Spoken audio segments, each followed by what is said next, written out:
រដូវខ្យល់បក់ការរីកស្រស់បំប្រងរដូវខ្យល់បក់ការរីកស្រស់បំប្រងពណ៌ស្រស់ត្រចង់រីរងក្លិនក្រអូបសាយ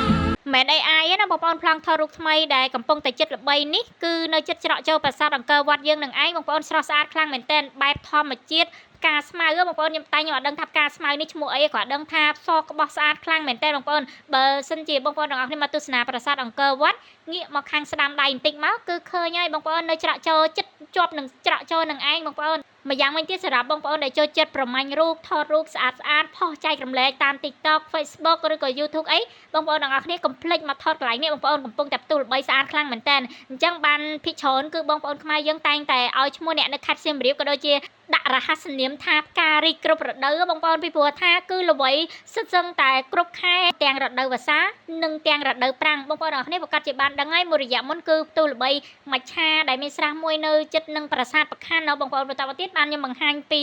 ប្រាសាទកណ្ដក់យក្សដែលមានមច្ឆាដូចនឹងប្រាសាទប្រខាន់ដែរតមកទៀតមកគឺខ្ញុំបានបង្ហាញពីកន្លែងខ្លោងទ្វារខ្មោចដែលមានរូបសាវកដាក់ដៃប្រណមហើយមានដោះស្លាយនៅលើសក់នៅលើរបៀបដូចលក្ខណៈសម្លៀកបំពាក់អញ្ចឹងណាបងប្អូនហើយវីដេអូមួយនោះគឺខ្ញុំត្រេកអរក៏ដូចជារីករាយខ្លាំងមែនទែនបងប្អូនខ្ញុំបានដល់ទៅ 2M ជាងបងប្អូនទាំងដែលខ្ញុំអត់ដែលផុសអំពីប្រាសាទបុរាណហើយបានចំនួនអ្នកចូលទស្សនាច្រើនយ៉ាងហ្នឹងឯងហើយក៏សបបញ្ជាក់ឲ្យឃើញថាបងប្អូនខ្មែរយើងងាកមកចាប់អារម្មណ៍ប្រាសាទបុរាណខ្មែរជាជាងការទៅទស្សនាបែបលក្ខណៈសមុទ្រក៏ដូចជា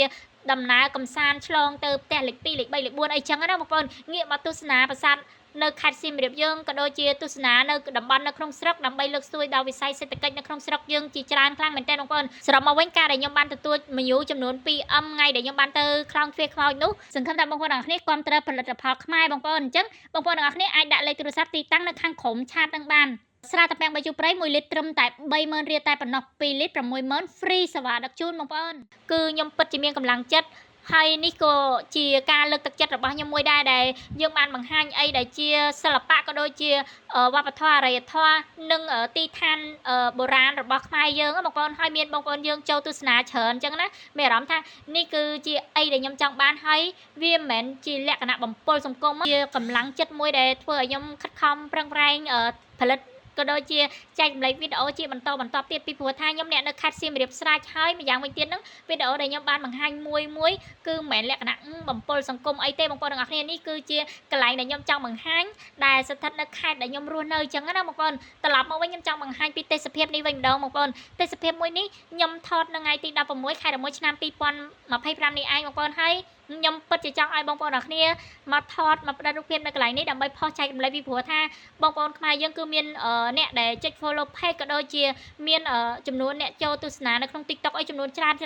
តាមម្នាក់2 3មកទស្សនានៅកន្លែងនេះមកគឺផ្ទុះល្បីលឿនហើយបងប្អូនមានតែកូនខ្មែរយើងដើម្បីចែករំលែកក៏ដូចជាផ្សាយនៅអីដែលជារបស់ខ្មែរយើងក៏ដូចជាតំបន់ស្អាតទេដែលធ្វើឲ្យរីកសាយភាយលឿនហើយមកថតតាន់ពេលវេលាចំពេលដែលកំពុងតែពេញស្អាតចឹងណាបងប្អូនអញ្ចឹងវីដេអូខ្ញុំមានប៉ុណ្្នឹងឯងចង់ចែករំលែកជូនបងប្អូនទាំងគ្នាអរគុណច្រើនបងប្អូនទាំងគ្នាដែលបានទស្សនាវីដេអូមួយនេះជួបគ្នានៅវីដេអូក្រោយទៀតជម្រាបលាបងប្អូនទាំងគ្នាបាយបាយដល់ពេលវេលាដល់អាយុដែលខ្ញុំចាប់ផ្ដើមលក់អីបងប្អូនហើយនាទីនេះម៉ោងនេះវីដេអូនេះគឺចេញមកលក់ស្រាតាពាំងបាយជូរព្រៃតែម្ដងបងប្អូនសម្រាប់ស្រាតាពាំងបាយជូរព្រៃនេះមួយឆ្នាំគឺមានតែម្ដងទេបងប្អូនហើយអាយុកាលដែលយើងចាប់ផ្ដើមងុំឆ្ងាញ់គឺចាប់ពី3ខែឡើងគឺឆ្ងាញ់ហើយថ្ងៃនេះគឺខ្ញុំចង់យកវីដេអូនេះដើម្បីផុសចែករំលែកជូនបងប្អូនទាំងអស់គ្នាក៏ដូចជាចង់ប្រាប់ពីតម្លៃដែលខ្ញុំលក់នៅក្នុងវីដេអូនេះចឹងណាបងប្អូនស្រាក្រហមតាពាំងបាយជូរព្រៃបែបខ្មែរពេលដែលបងប្អូនទាំងអស់គ្នាបានញ៉ាំមួយកែវទៅមានអារម្មណ៍ថាខ្លួនឯងដូចនៅក្នុងចកាតាពាំងបាយជូរចឹងណាបងប្អូនតែមិនមែនតាពាំងបាយជូរគេដាំគេដាក់ជីអីទេគឺស្រាតាពាំងបាយជូរព្រៃដែលដុះនៅក្នុងព្រៃបែបធម្មជាតិហើយក៏ហមល្អ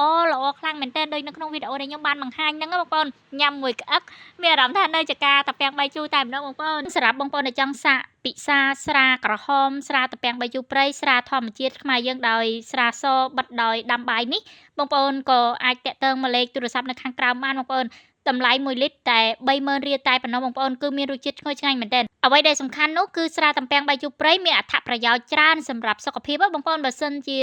យើងញ៉ាំតែមួយពែងអាកោមួយព្រឹកមួយល្ងាចមិនញ៉ាំច្រើនណា អត្ថប្រយោជន៍របស់ស្រាតាពាំងបីជូរព្រៃគឺមានដូចជាការកាត់បន្ថយជាតិខ្លាញ់ក្បាលពោះសម្រួលដល់ការគេងលក់ស្រួលហើយបើសិនជាយើងញ៉ាំឲ្យបាយឆ្ងាញ់ណាបងប្អូនញ៉ាំតែមួយកូនពែងទៅគឺញ៉ាំបាយឆ្ងាញ់តែម្ដងបងប្អូនមួយវិញទៀតហ្នឹងសម្រាប់បងស្រីវិញគឺឲ្យរដូវដើរទៀងហើយស្បែកធ្វើឲ្យស្បែកគាត់នឹងភ្លឺថ្លាមើលទៅមានសំណើមចេញពីខាងក្នុងហ្មងណាបងប្អូនហើយបើនិយាយពីបងប្រុសវិញពេលដែលគាត់កំពុងតែហាត់ប្រាណក៏ដូចជាហាត់ប្រាណរួចឬក៏មុនហាត់ប្រាណគាត់ប្រសាមួយកូនពែងទៅធ្វើឲ្យបែកញើសខ្ចាយមើលទៅជាតិពុលចេញមកតាមញើសអញ្ចឹងបងប្អូនស្រួលខ្លួនខ្លាំងមែនទែនអ្វីដែលសំខាន់អ្វីដែលពិសេសនោះគឺសម្រកខ្លាញ់ក្បាលពោះបងប្អូនវីដេអូដែលខ្ញុំចង់ចែករំលែកបងប្អូនទាំងអស់គ្នាគឺមានតែប៉ុណ្្នឹងហើយសង្ឃឹមថាបងប្អូនទាំងអស់គ្នានឹងគាំទ្រស្រាតាពាំងបាយជូរព្រៃរបស់ស្នាដៃកូនខ្មែរក៏ដូចជាស្រាក្រហមរបស់កូនខ្មែរផលិតផលខ្មែរក៏ដូចជាតាពាំងបាយជូរធម្មជាតិដែលដុះមកពីព្រៃនៅម្ដុំអង្គរនៅខេត្តសៀមរាបយើងហ្នឹងណាបងប្អូនហើយ1លីត្រត្រឹមតែ30000រៀលតែប៉ុណ្ណោះបងប្អូនទាំងអស់គ្នា2លីត្រ60000 free សេវាដឹកជូនសម្រាប់ស្រាតាពាំងបាយជូរព្រៃនេះផងដែរកាលពីឆ្នាំមុនក៏ខ្ញុំបានផុសក៏ដូចជាបានលក់ដែរតែលក់បានតែមួយរយៈក៏អស់លេងទៅព្រោះអីកាលនោះផ្ទុះខ្លាំងមែនទែនអញ្ចឹងលើកនេះគឺខ្ញុំធ្វើច្រើនខ្លាំងណាបងប្អូនហើយក្នុងមួយថ្ងៃគឺខ្ញុំទិញបានតែ50គីឡូ40គីឡូអីទេហើយសន្សំតិចម្ដងពីព្រោះថារដូវតាពាំងបាយជូរព្រៃគឺមានតែ2ខែ3ខែអីទេគឺអស់ហើយអញ្ចឹងក៏សម្រុកទិញខ្លាំងមែនទែនពេលដែលមកដល់រដូវតាពាំងបាយជូរព្រៃឥឡូវនេះគឺរដូវតាពាំងបាយជូរព្រៃក៏បានកន្លងផុតដែរតែដែលខ្ញុំចែករំលែកបង្ហាញទាំងការផលិតក៏ដូចជាការលាងសម្អាតក៏ដូចជាការប្រលេះតាពាំងបាយជូរព្រៃនេះគឺការដែលកំពុងតែសម្បូរតាពាំងបាយជូររហូតមកដល់ថ្ងៃនេះគឺវាងុំឆ្ងាញ់មែនទែនបងប្អូនអញ្ចឹងមុននឹងខ្ញុំចេញវីដេអូមួយនេះទៅគឺខ្ញុំបានភ្លក់រួចហើយឃើញថាឆ្ងាញ់សមល្មមក៏ដូចជាងុំពេញលេញហើយរមមលក់អីអញ្ចឹងសង្ឃឹមថាបងប្អូនទាំងអស់គ្នាគាំទ្រផលិតផលខ្មែរបងប្អូនអញ្ចឹងបងប្អូនទាំងអស់គ្នាអាចដាក់លេខទូរស័ព្ទទីតាំងនៅខាងក្រោមឆាតនឹងបានស្រាតាពាំងបាយជូរព្រៃ1លីត្រត្រឹមតែ30000រៀលតែប៉ុណ្ណោះ2លីត្រ60000 free សេវាដឹកជូនបងប្អូន